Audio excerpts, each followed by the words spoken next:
Olá, estamos aí de volta para fazer a segunda parte da doença em grama, que é a Rhizoctone, que, como falamos no início, é um dos fungos mais problemáticos em grama esmeralda. É o maior problema de grama esmeralda, que acontece principalmente no inverno, na região que tem temperatura baixa, que é a região sul, sudeste e centro-oeste do Brasil.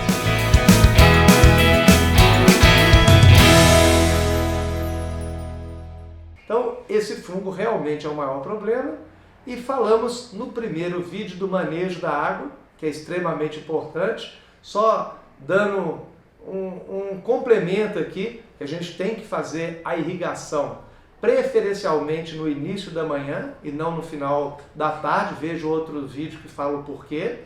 Falamos que o manejo da aplicação de fungicida não é a melhor opção, porque a aplicação de fungicida freia pontualmente o avanço da doença, mas não mata a doença nem paralisa. A doença fica em dormência, assim que passa o efeito do produto, ela volta a reinfestar. Então não é uma coisa que funciona normalmente. Então o manejo que a gente está falando da água e de adubação é extremamente importante. Então nesse manejo de adubação, a gente vai procurar, nesse período de inverno, a gente faz a última adubação num gramado residencial, a gente faz antes do inverno, na meio de maio, se você estiver numa região mais quente, até final de maio. Em junho, julho e agosto, não fazemos adubação rica em nitrogênio no gramado, para não favorecer essa proliferação do fungo. Que a gente faz, a grama fica verde, passou em média 3 a 4 semanas, começa a dar os problemas dessas manchas vermelhas que vão dando as reboleiras com manchas secas ali no gramado. Isso é extremamente ruim, porque além de ficar feio, ainda mata a grama em várias regiões, que você depois tem que fazer corte e substituir por outras placas novas de grama. Então esse manejo da adubação, com essa adubação profissional, conforme o vídeo que nós falamos, a gente não faz nesse período. A gente procura não utilizar nada que tenha excesso de nitrogênio para não favorecer esse fungo. O manejo da água, como falado no vídeo anterior, extremamente importante. Corte da grama, extremamente importante. Então a gente vai procurar manter a grama um corte mais baixo. A gente procura manter a grama esmeralda entre 2 a 4 centímetros de altura de corte. Então eu vou preferir cortar em 4 centímetros. Para quê? Para ter mais insolação na base da folha da grama, e isso reduz a infestação de fungo. Então com isso a gente diminui bastante essa infestação, só com essa insolação na base ali do gramado. Então isso é uma coisa que favorece bastante, que é o manejo. A gente sabendo como que esse fungo desenvolve, e nesse manejo da água, do corte da grama e no manejo da adubação, que é não fazer nenhuma adubação rica em nitrogênio nesse período de inverno no gramado, a gente favorece com que esse fungo não desenvolva no nosso gramado. Então isso é o mais importante. O importante não é deixar ele desenvolver e depois procurar matá-lo, não. O mais importante é logo na entrada do inverno você tomar as providências de espaçar o máximo a irrigação possível, não fazer nenhum tipo de adubação no qual o nitrogênio seja rico. Eu vou fazer um vídeo de uma adubação de sugestão depois, de uma adubação ótima para o inverno, que vai ajudar a proteger o seu gramado. Hoje também existe produtos biológicos ali que a gente pode usar, mas esse manejo não é agora. Você não adianta, quando o fungo está infestando no inverno, você querer colocar esse fungo, que é tricoderma. Então você compra produtos que vêm tricoderma, né? Tem produtos comerciais que tem tricoderma, que esse micro-organismo, o que ele faz? Ele compete com a Rhizoctone ali no solo. Compete em que sentido com a Rhizoctone no solo?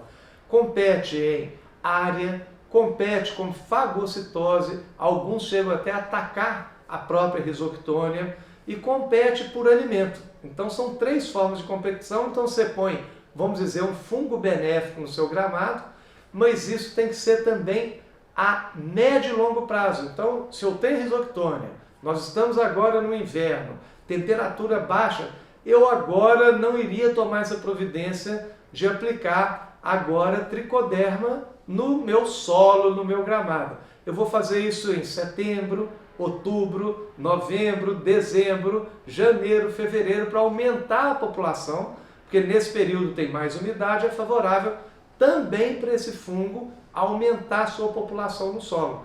E aí, quando eu trabalho com isso, aí de forma alguma eu posso trabalhar com fungicidas, senão eu vou estar atrapalhando e matando esse fungo que vai estar me auxiliando ali no gramado a diminuir a infestação dessa doença, que é o maior problema na grama esmeralda, principalmente no inverno.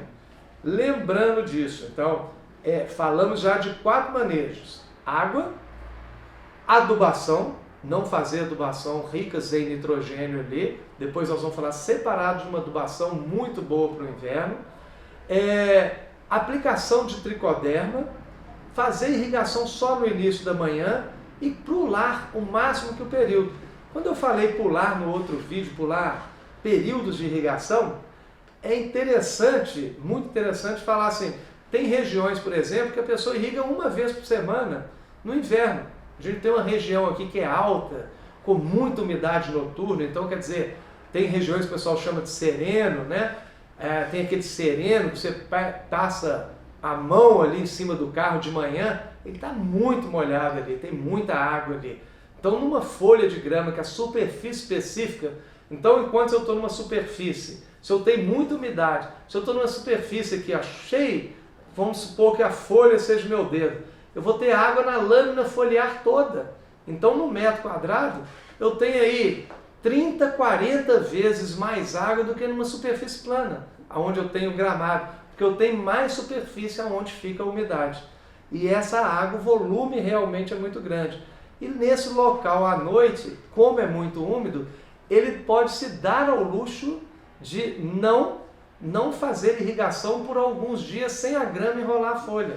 E isso não tem uma receita. Para cada local a pessoa tem que descobrir até que ponto o meu gramado consegue ficar sem água, quantos dias, se é 1, se é 2, se é 3, se é 4, se é 5, se é 6 ou às vezes até 7, sem eu molhar. E você na prática o que você vai observar é se a lâmina foliar está enrolando.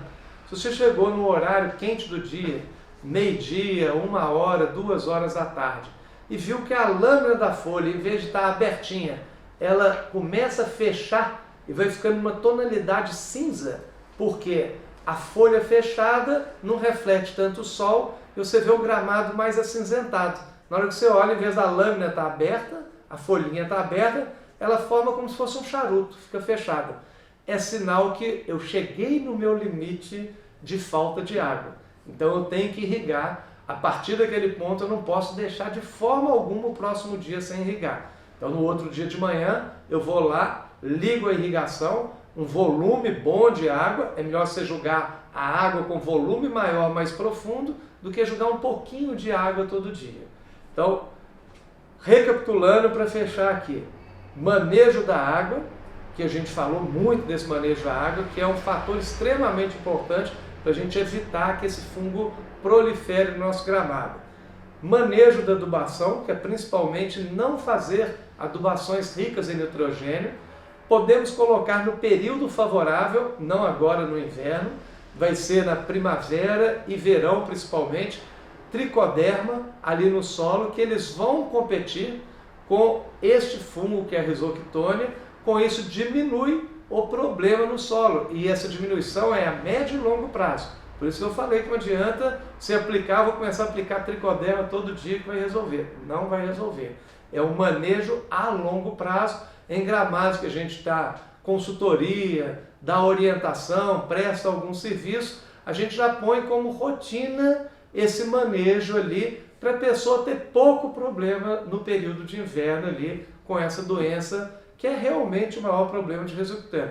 Tem gente que você vai em locais que chega assim, eu vou arrancar a grama esmeralda, porque é uma grama que é muito ruim, que não é boa, que meu jardim ele fica todo manchado, fica feia, e é mais por falta de conhecimento, e às vezes a pessoa gasta erroneamente dinheiro aplicando fungicida que são caros, você vai ver que esses fungicidas são caros, e muitas vezes a pessoa está aplicando ainda fora da legislação. utilizando isso em área urbana, são produtos tóxicos, não utiliza os equipamentos de proteção individual, não deve ser utilizado em área urbana, só em rural. Então eu te falo que, e se fosse bom, eu ia ser o primeiro a falar assim, pode usar que vai funcionar. Mas é muito pontual o efeito daquele fungicida e o manejo é realmente a solução melhor e a melhor forma, e você vai ter o menor gasto tendo esse manejo correto da água e do adubo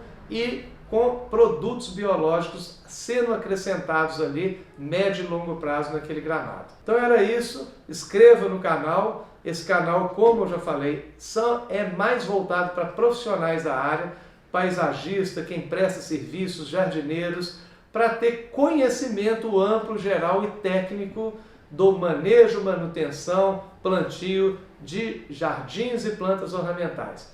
Obrigado e até a próxima.